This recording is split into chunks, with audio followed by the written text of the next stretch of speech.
There's a global chip shortage that's hurting airplane manufacturing, new cars, and everything electronic. Here's why it's getting worse.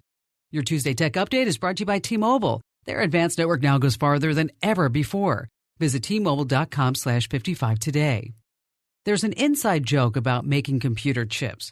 It's not rocket science, it's more difficult. A Bloomberg story says it all. Chip manufacturers pack more transistors into chips than ever. Intel's first microprocessor, released 50 years ago, contained 2,300 transistors, 10 microns wide. Apple's new chip contains 16 billion transistors, smaller than 5 microns. A human hair is 70 microns wide. So these chips are built on the atomic level. The factories cost billions. Most companies can't afford to build additional facilities, and the ones we have now run 24 hours a day.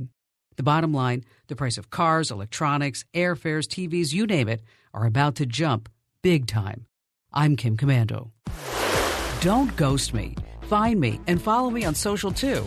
I'm on Facebook, Instagram, Twitter, LinkedIn, YouTube, and TikTok with the same handle. That's @KimKomando. See, some things in tech make total sense. Join over 400,000 folks that get my free newsletters. You're going to love them. Komando.com/subscribe.